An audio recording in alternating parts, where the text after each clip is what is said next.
Good morning. सुबह में आप सभी का स्वागत है। मैं हूं हर्षदा सावंत। सबसे पहले देखते हैं इस वक्त की खास खबरें। एशिया के बाजारों की कमजोर शुरुआत, निक्केई ताइवान इंडेक्स में सपाट कारोबार, एसजीएक्स निफ्टी 25 अंक नीचे, चीन के पीएमआई आंकड़ों पर रहेगी नजर। डॉलर में कमजोरी से अमेरिकी बाजारों में दबाव, डाउ जोन्स मामूली गिरावट के साथ बंद, S&P 500 और नैस्डैक 0.25% फिसला। और कोल माइन बिल के राज्यसभा में पास होते ही सरकार अगले ऑक्शन की तैयारी में। अप्रैल अंत से 15 से 20 कोल ब्लॉक की शुरू होगी नीलामी, सीएनबीसी आवाज की एक्सक्लूसिव खबर। और जेएसपीएल को सरकार के झटके के बाद दिल्ली हाईकोर्ट से मिली कुछ राहत, सरकार से पूछा किस आधार पर नामंजूर की बोलियां, तारा कोल ब्लॉक की ट्रांसफर पर लगाई रोक। और सुप्रीम कोर्ट से सहारा को भी मिली राहत, जमानत के पैसे भरने के लिए दिया और 3 महीने का समय, 10 और प्रॉपर्टीज बेचने की भी मिली इजाजत। और वर्ल्ड कप के पहले सेमीफाइनल में आज साउथ अफ्रीका और न्यूजीलैंड के बीच भिड़ंत, साउथ अफ्रीका को 24 के स्कोर पर पहला झटका, अमला आउट। और बुलेटिन की शुरुआत हमारी एक्सक्लूसिव खबर के साथ करते हैं। सरकार अगले महीने 15 से 20 कोल खदानों का ऑक्शन कर सकती है। सरकार जल्द ही इसके लिए टेंडर भी जारी करेगी। एक्सक्लूसिव खबर देने के लिए जुड़ रही हैं दिल्ली से हमारी संवाददाता दीपाली नंदा। दीपाली, बताइए अगला ऑक्शन को लेकर क्या अपडेट है, कितनी जल्द ये शुरू होते दिखाई देंगे?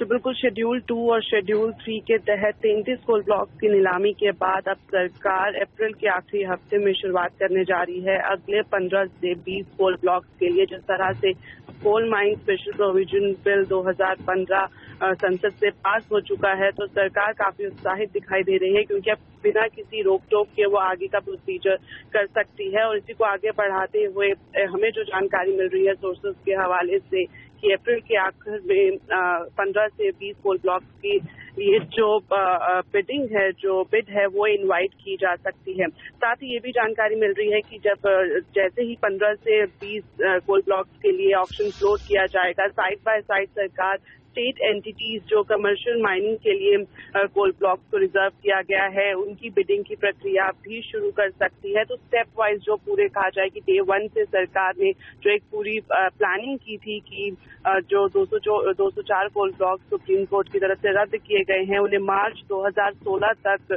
ऑक्शन करना है। तो पूरी प्लानिंग के तहत सरकार चल रही है, क्योंकि अब बिल भी पास हो चुका है। तो किसी तरह की कहा जाए कि कोई अरोड़ा सरकार के रास्ते में नहीं दिखाई दे रहा है। जी दीपाली, आपने कहा कमर्शियल माइनिंग के लिए जो ब्लॉक्स अलग रखे गए थे, क्या वो भी शामिल होंगे इन 15 से 20 ब्लॉक्स में, या फिर वो अलग होंगे? साथ ही ये जो भी नीलामी की प्रक्रिया शुरू होगी, आप कह रही हैं अप्रैल के लास्ट वीक से, क्या ये तमाम ब्लॉक्स नॉन ऑपरेशनल ब्लॉक्स हैं? जी, मैं आपको बताना चाहूंगी, जहां तक कमर्शियल माइनिंग का सवाल है, तो वो ये 15 से 20 कोल ब्लॉक कमर्शियल माइनिंग के लिए रिजर्व नहीं रखे गए हैं। ये प्राइवेट कंपनियों को ही दिए जाएंगे और खास तौर पर एंड यूज बेसिस के लिए दिए जाएंगे। और दूसरी तरफ अगर हम कमर्शियल माइनिंग की बात करें, जो अगला स्टेप होगा सरकार का, वो नॉन एंड यूज बेसिस पर रहेगा। तो दोनों में डिफरेंस है कि कमर्शियल माइनिंग स्टेट एंटिटीज के लिए खोली जाएगी, और अभी जो अप्रैल के आखिर में शुरू की जाएगी ऑक्शन 15 से 20 कोल ब्लॉक की, वो प्राइवेट कंपनियों के लिए ही होगी। शुक्रिया दीपाली। इनफैक्ट ये बड़ी खबर रहेगी और हमारी नजर इस पर दिन भर आज रहने वाली है। बहुत बहुत धन्यवाद फिलहाल इस जानकारी के लिए। सीएनबीसी आवाज की एक्सक्लूसिव खबर, जैसे दीपाली नंदा हमें बता रही थी कि अप्रैल के आखिरी हफ्ते से और सेकेंड राउंड ऑफ नीलामी शुरू होने वाला है। यहाँ पर 15 से 20 कोल ब्लॉक्स के लिए टेंडर मांगे जाएंगे, और साथ ही साथ जैसे उन्होंने कहा है कि कमर्शियल माइनिंग के लिए भी ब्लॉक सामने आएंगे, जिसके लिए भी टेंडर सरकार आगे मांगेगी। तो ये बड़ी डेवलपमेंट रहेगी कोल ब्लॉक ऑक्शन के लिहाज से। तो ये दूसरा मूव रहेगा सरकार की ओर से। लेकिन कोल ब्लॉक आवंटन में जेएसपीएल को थोड़ी राहत मिलती हुई दिखाई दे रही है। दिल्ली हाईकोर्ट ने सरकार से पूछा है कि उसने किस आधार पर गारेपालमा 4 के ब्लॉक 2 और ब्लॉक 3 कोल इंडिया को दिए हैं। इसके अलावा कोर्ट ने तारा कोल ब्लॉक के ट्रांसफर पर भी रोक लगा दी है। शुक्रवार को ही सरकार ने जेएसपीएल को मिले गारेपालमा 4 के 1, 2 और 3 और साथ ही तारा की बोली नामंजूर की थी, जिसके खिलाफ जेएसपीएल ने दिल्ली हाईकोर्ट का दरवाजा खटखटाया था। और जो भी ब्लॉक्स की नीलामी नामंजूर हुई थी, खासतौर से गारेपालमा, वो हैंडओवर दिया था कोल इंडिया को। अब उस पर सवालिया निशान हाईकोर्ट ने लगाया और साथ ही उन्होंने तारा कोल ब्लॉक को भी कोल इंडिया से को ट्रांसफर होने से रोक लगाई है। स्टॉक जहां पर कल काफी पिटा था, आज इसमें थोड़ी बहुत राहत आती हुई दिखाई देगी, कुछ रिकवरी की उम्मीद डेफिनेटली है। लेकिन मार्केट्स के लिए और कौन से ट्रिगर्स है, खासतौर से इंटरनेशनल मार्केट्स की तस्वीर कैसी दिख रही है?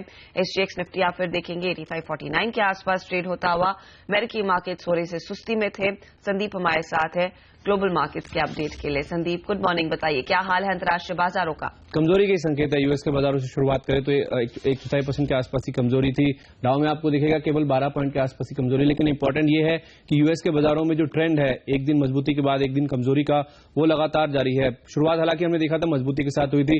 डॉलर की चाल के ऊपर यूएस के मार्केट ज्यादा रिएक्ट कर रहे हैं और कल भी हमने देखा 1.5% की कमजोरी डॉलर में देखने को मिली थी। लेकिन उसके बावजूद यूएस के बाजारों में कारोबार के आखिरी घंटे में दबाव देखने को मिला, क्योंकि क्रूड के प्राइसेस काफी वॉलेटाइल है। दिन के दौरान ऐसी खबरें निकल के सामने आई, सऊदी अरेबिया ने ऐसे बयान दिए कि वो प्राइसेस को स्टेबलाइज करने के लिए अपना जो प्रोडक्शन है उसे कट नहीं करेंगे। तो एक समय पे क्रूड के प्राइसेस $43 पर भी फिसल गए थे, WTI के प्राइसेस, लेकिन उसके बाद फिर से लोअर लेवल से रिकवरी देखने को मिली। और जो आंकड़े भी आ रहे हैं वो कुछ खास सपोर्टिव नहीं है। फरवरी में मौजूदा घरों की बिक्री देखें तो उसमें 1.25% की बढ़त आई, लेकिन वो अनुमान से कम ही थी। और बाजारों का फोकस दरअसल अब आगे आने वाले जो आंकड़े हैं और जो Q1 के अर्निंग्स हैं उसके ऊपर ज्यादा है, क्योंकि अगर आपको याद हो तो फेड ने जो स्टेटमेंट दिया था उसमें उनका खास तौर पर ऐसा कहना था कि आगे जो चाल रहेगी, आगे जो डिसीजन रहेंगे वो डेटा डिपेंडेंट ही रहेंगे। तो ये हफ्ता डेटा के लिहाज से काफी इंपॉर्टेंट है, क्योंकि आज सीपीआई महंगाई के आंकड़े आएंगे, मैन्युफैक्चरिंग पीएमआई और नए घरों की बिक्री के आंकड़े आएंगे, जिस पर बाजार फोकस करेंगे। और इस पूरे हफ्ते में अगर आप देखें durable goods orders, services PMI और Q4 जीडीपी की जो थर्ड रीडिंग है और कंज्यूमर सेंटीमेंट, ये कुछ इंपॉर्टेंट आंकड़े हैं जिसके ऊपर बाजार फोकस करेंगे। तो उससे पहले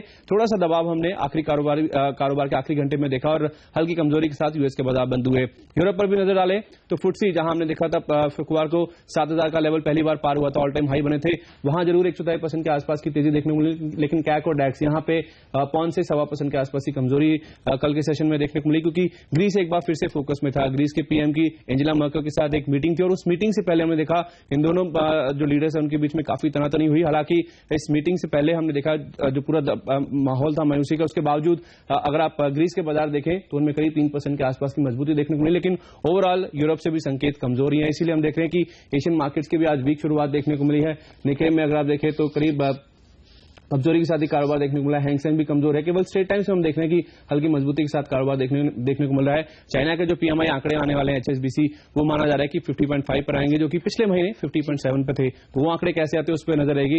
एसजीएक्स निफ्टी भी कमजोरी के संकेत ही देता हो। तो ओवरऑल क्यूज काफी नेगेटिव आज इंडियन मार्केट्स के लिए। थोड़ी सी नरमी के क्यूज यहाँ पर क्लियरली दिखाई दे रहे हैं, इसीलिए फिर से हम देख रहे हैं एसजीएक्स निफ्टी फिसला है, 20 अंकों की गिरावट। हमारे साथ है मार्केट एडिटर अनिल सिंह भी लाइन पर। Anil, good morning. अंतर्राष्ट्रीय बाजारों से थोड़ी सी नरमी के संकेत है, भारतीय बाजारों के लिए रुझान क्या रहेगा? क्योंकि कल भी आप देखिए शुरुआत भले ही थोड़ी सी ठीक रही हो, लेकिन दिन के अंत तक हम एक 8550 पर ही जाकर टिके हैं। बिल्कुल, और भारतीय बाजारों में प्रेशर साफ तौर पर नजर आ रहा है। और जो मार्च के महीने में जनरली आप मिड कैप और स्मॉल कैप शेयरों में जो लीवरेज पोजीशंस होती है वो जो कम होते देखते हैं, उसका असर साफ तौर पर दिख रहा है। क्योंकि आप देखिए कल के सेशन में दिग्गजों में फर्स्ट हाफ में या यूं कहें कि ज्यादातर वक्त उतना दबाव नहीं था जितना दबाव आपने साफ तौर पर मिड कैप और स्मॉल कैप शेयरों में देखा है। तो मिड कैप शेयरों में खासतौर पर अनवाइंडिंग होती हुई दिख रही है और उस लिहाज से ओवरऑल ब्रॉडर मार्केट का सेंटीमेंट थोड़ा सा खराब है। अब क्योंकि एक्सपायरी का हफ्ता है तो कुछ लेवल्स अहम हो जाते हैं एक्सपायरी के लिहाज से।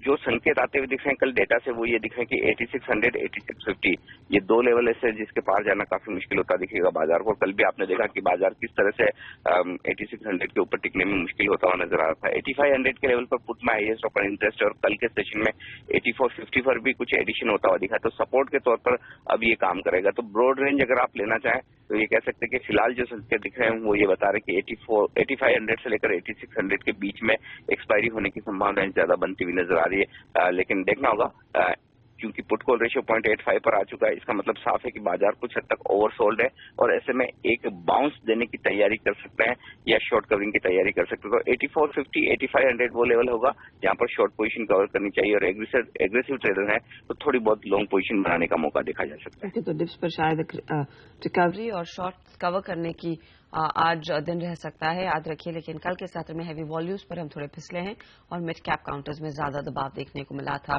टेक्निकल्स क्या कह रहे हैं उस पर भी एक चेक ले लेते हैं। मैक्स ग्रोथ कैपिटल के आशुतोष सरना हमारे साथ है। Ashutosh, good morning. बताइए निफ्टी के लिए क्या रणनीति आप सुझा रहे हैं? Very good morning. निफ्टी का अगर डेली चार्ट देखें तो वहां पे हमें कॉन्टिन्यूएशन पैटर्न्स बार बार मिल रहे हैं, जहां पे हम निफ्टी को फिसलते हुए देखते हैं। निफ्टी रोज ऊपर खुलता है और सस्टेन नहीं कर पाता, तो मुझे लगता है कि यहाँ पे एक ऑन द राइज सेलिंग की ही स्ट्रेटेजी लेके चलना चाहिए और ऊपर तो स्टॉप लॉस 8590 का लगेगा और नीचे के टारगेट 8470 के हमें मिल सकते हैं। और एक्सपायरी मुझे लगता है कि यहाँ से और फिसल सकती है और 8450 के आसपास एक्सपायरी देखने को हमें मिल सकती है। किन स्टॉक्स में लेकिन अपॉर्चुनिटी रहेगी और क्या आपको लग रहा है कि स्टॉक्स में खरीदारी का मौका होगा या फिर निफ्टी की तरह बिकवाली की राय दे रहे हैं? जी, अभी तो जो स्टॉक्स का भी पैटर्न बन रहा है तो कॉन्टिन्यूएशन सेल ही बन रहा है और एक स्टॉक मुझे यहाँ पे लगता है कि इन्फोसिस में बहुत सिमिलर पैटर्न बन रहा है निफ्टी के साथ, तो यहाँ पे सेलिंग करके चलेंगे निफ्टी में ऑन द राइज। 2270 के स्टॉप लॉस रखेंगे और 2180 के टारगेट के लिए ट्रेड करेंगे। Second stock yes bank, similar pattern बन रहा है, सस्टेन नहीं कर पा रहा ऊपर के लेवल्स पे और यहीं पे हम शॉर्ट करेंगे। स्टॉप लॉस रखेंगे 840 का और 809 के टारगेट के लिए ट्रेड करेंगे। ओके, तो नई बिकवाली की पोजीशंस आप लीजिए येस बैंक और इन्फोसिस में। साथ ही निफ्टी में भी उनको लग रहा है कि रुझान जो रहेगा वो दबाव का ही रहने वाला है। बहुत बहुत धन्यवाद आशुतोष हमारे लिए समय निकालकर अपनी राय देने के लिए इन तमाम स्टॉक्स पर। और सहारा को मिला सुप्रीम कोर्ट का सहारा, 3 महीने की मोहलत मिली। पूरी खबर आपको बताएंगे इस ब्रेक के बाद।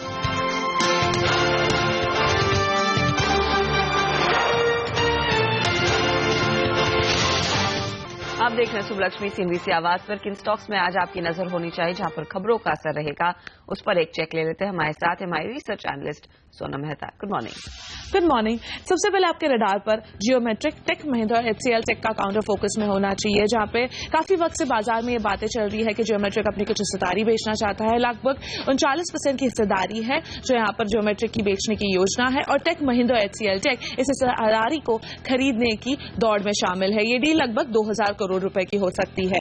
मोहित इस्पात, Adani group, JSW group focus में होना चाहिए, जहां पे अदानी ग्रुप और JSW ग्रुप मोनित पावर में मेजॉरिटी हिस्सा खरीदना चाहती है। मोनित पावर सब्सिडरी है मोनित इस्पात एंड एनर्जी की।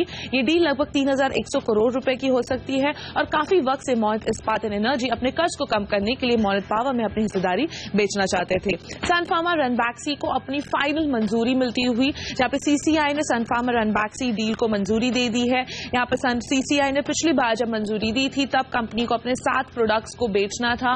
यहाँ पर कंपनी अब अपने 7 प्रोडक्ट्स को बेच रही है एमक्योर को और इसके बाद कंपनी को अपने सारे की सारी मंजूरियां मिल चुकी है रनबैक्सी और सन फार्मा के डील को पूरा करने के लिए। सासन फार्मा स्ट्राइड्स आर्कोलैब के काउंटर पे नजर, जहां पे CCI ने सासन फार्मा स्ट्राइड्स आर्कोलैब के मर्जर को मंजूरी दे दी है। डॉक्टर रेड्डी के लिए भी पॉजिटिव खबर, जहां पे कंपनी ने हेटेरो के साथ हेपेटाइटिस C की दवा के लिए एक करार कर लिया है, जहां पे डॉक्टर रेड्डी इस दवा को मार्केट और डिस्ट्रीब्यूट करेंगे। तिलकनगर इंडस्ट्रीज, यहाँ पे अफ्रीका की एक कंपनी डिस्टिल ग्रुप के साथ तिलकनगर इंडस्ट्रीज की बातचीत जारी है। अपने कुछ ब्रांड्स को बेचने के लिए तिलकनगर इंडस्ट्रीज अपने कर्ज को कम करने के लिए कुछ ब्रांड्स को बेचने की योजना बना रहे थे और इसके लिए कंपनी की बातचीत ऑलरेडी जारी है। इस बिकवाली के जरिए 250 से 300 करोड़ रुपए कंपनी की जुटाने की योजना है। GMR इंफ्रा कंपनी का राइट्स इशू आज खुल रहा है, बंद होगा अप्रैल 8 तारीख को। ये इशू लगभग 1400 करोड़ रुपए का है। और आखिर में नव भारत वेंचर्स में एक फंड एक्शन हुआ है, जहां पे मॉर्गन स्टैनली एशिया ने कंपनी के लगभग 6 लाख शेयर्स 175 रुपए प्रति शेयर पर खरीद लिए हैं। East bridge capital market fund ने कंपनी के लगभग 4.5 लाख शेयर्स खरीद लिए हैं 175 रुपए प्रति शेयर पर। तो तमाम स्टॉक्स रेडार पर रहेंगे। शुक्रिया सोनम इस अपडेट के लिए। वहीं सहारा इंडिया को सुप्रीम कोर्ट से बड़ी राहत मिली है। सुप्रीम कोर्ट ने सहारा को जमानत की राशि भरने के लिए और 3 महीने की मोहलत दी है। सुप्रीम कोर्ट ने कहा है कि सहारा इस मामले में गंभीरता से प्रयास कर रहा है। कोर्ट ने सहारा को 10 और प्रॉपर्टीज बेचने की भी इजाजत दी है। सहारा को हांगकांग की कंपनी नुओम $97.5 करोड़ का कर्ज देने के लिए तैयार हो गया है, जिससे बैंक ऑफ चाइना के $85 करोड़ के लोन को चुकाया जाएगा और बचे हुए $12.5 करोड़ का उपयोग जमानत की राशि जमा करने के लिए किया जाएगा। वहीं सरकार ने अपनी उधारी प्रोग्राम का ऐलान कर दिया है। FY16 की पहली 6 माही में सरकार लगभग 3.5 लाख करोड़ बाजार से जुटाएगी और पहली बार सरकार 40 साल के लॉन्ग टर्म बॉन्ड भी इशू करने जा रही है। फाइनेंस सेक्रेटरी राजीव महर्षि ने कहा है कि सरकार अपने वित्तीय घाटे के लक्ष्य को पूरा करेगी। Figure for the first half year is 3,60,000 crores. The T-bills for the first quarter are 1,88,000 crores. The wage limit advance for the year will be 45,000 crores. और इसी के साथ वक्त हो रहा है एक छोटे ब्रेक का, लेकिन जब लौटेंगे नजरें रहेंगी कमोडिटी मार्केट के एक्शन पर। बताएंगे आज आपकी क्या स्ट्रैटेजी होनी चाहिए और जिस तरह से डॉलर में वीकनेस है तो आज रुपये के लिए क्या ट्रेड बनता है, ये देखिए ब्रेक के बाद।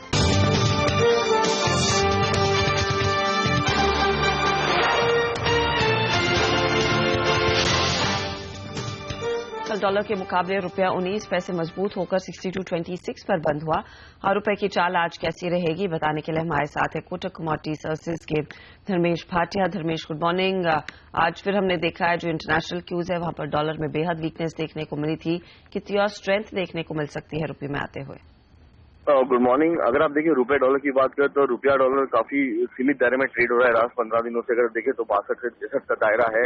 अंतर्राष्ट्रीय मार्केट में डॉलर इंडेक्स जिस तरह रफ्तार से मार्केट में एक तेजी दिखाई दी, 100 के ऊपर से वापस एक प्रॉफिट बुकिंग आई है, तो कहीं ना कहीं डोमेस्टिक मार्केट में भी देखें तो मार्केट स्टैग्नेंट हो चुका है। बट अगर आप देखिए कच्चा तेल अगर बाउंस होता है तो डेफिनेटली डोमेस्टिक मार्केट में इसका असर हो सकता है और फिर से डॉलर में तेजी आ सकती है। तो मैं रेकमेंड करूँ निवेशकों से कि जब तक 62 का लेवल ब्रीच नहीं हो रहा तब तक आप बाइंग इनिशिएट कर सकते हैं। इंट्राडे टारगेट के लिए 62, 65, 62, 80 के लिए आप इंट्राडे पोजीशन बाय कर सकते हैं। ओके। और कमोडिटी मार्केट के ट्रेड के लिहाज से क्या आप सलाह दे रहे हैं किन कमोडिटीज में ट्रेड बनता है आज? देखिए मेरे हिसाब से मैं सोने की तरफ बेट करूंगा। सोने में काफी क्रूशियल रेजिस्टेंस $1180 का लेवल ब्रीच कर चुका है और ऊपरी स्तरों पर सस्टेन हो रहा है। मैं एक्सपेक्ट करता हूँ कि ये एक शॉर्ट कवरिंग है और ये रैली कंटिन्यू रह सकती है $10 से $20 और। डोमेस्टिक मार्केट में अगर आप देखिए तो $26,000 के ऊपरी स्तरों पर ही सस्टेन हो रहा है, तो बाइंग इनिशिएट कर सकते हैं 26,500, 26,600 के टारगेट के लिए। और दूसरी टॉपिक रहेगी मेरी धातु में, मैं किंग कॉपर को सेल की रिकमेंडेशन दूंगा। काफी अच्छी खासी रैली देखने मिली है लास्ट 2 दिनों में और मार्केट निचले स्तरों से ही ट्रेड हो रहा है। तो मैं रेकमेंड करूंगा इंटरनेशनल जब तक 6,000 के नीचे ही मार्केट सस्टेन होता है तो मैं रेकमेंड करूंगा कि मार्केट सेल रख सकते हैं। 388, 389 के लेवल पे बिकवाली कर सकते हैं। 391 का स्टॉप लॉस रहेगा और इंट्राडे टारगेट 380 से 381 का रहेगा। ओके, तो क्लियरली यहाँ पर कॉपर में बिकवाली का माहौल जारी रहेगा। 380 तक के लेवल देखने को मिल सकते हैं, लेकिन सोने में आज मौका है तेजी करने का और 26,500 का टारगेट दिया है धर्मेश ने आज। शुक्रिया धर्मेश इस जानकारी के लिए। लेकिन आपके लिए एक अच्छी खबर है। गो एयर के 999 रुपए की सेल के बाद एयर एशिया भी मैदान में कूद पड़ी है। एयर एशिया की सेल टिकट 1390 रुपए से शुरू हो रही है, जिन्हें आप 29 मार्च तक खरीद सकते हैं। इन टिकटों पर 1 सितंबर से लेकर 31 मई 2016 तक यात्रा की जा सकती है। सस्ते टिकटों में बैंगलोर से कोची का 1 वे टिकट 1390 रुपीज में मिल रहा है। वहीं बैंगलोर से गोवा का टिकट 1 वे टिकट है ये 1690 रुपए में। बैंगलोर से जयपुर का 1 वे टिकट 3290 रुपए में और बैंगलोर से चंडीगढ़ का 1 वे टिकट 3490 रुपए में मिलेगा। भारत से कुआलालंपुर, बैंकॉक की उड़ान पर भी छूट मिलेगी। एयर एशिया की इस सेल में 30 लाख सस्ते टिकट है, जिन्हें 20 देशों में खरीदा जा सकता है। वक्त हो रहा है फिर आपसे इजाजत लेने का, लेकिन ब्रेक में जाते जाते देख लेते हैं एसजीएक्स निफ्टी की तस्वीर कैसी है। 8547 पर तो अंतर्राष्ट्रीय क्यूज थोड़े से नर्म और वही झलक रहा है आज फिर एसजीएक्स निफ्टी के ट्रेड में।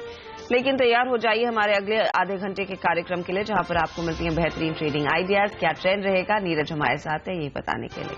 Good morning. Good morning Arshida. और आज का भी माहौल ऐसा लग रहा है कि थोड़ा बाजार सबड्यूड रहेगा और कल भी सेक्टर की स्ट्रेटेजी थी कि शॉर्ट साइड्स में जरूर रखना चाहिए ट्रेड्स, क्योंकि बाजार में वीकनेस है और ये लगता है कि अभी कंटिन्यू रहेगी। हालांकि एक्सपायरी का वीक है इसलिए थोड़ा सा उतार चढ़ाव देखने को मिलेगा, लेकिन आज भी एक मिलीजुली टीम होगी और शॉर्ट्स के भी स्टॉक्स डेफिनेटली होंगे। लेकिन स्टॉक्स के लिए थोड़ा सा इंतजार, ब्रेक के बाद तुरंत लौटते हैं।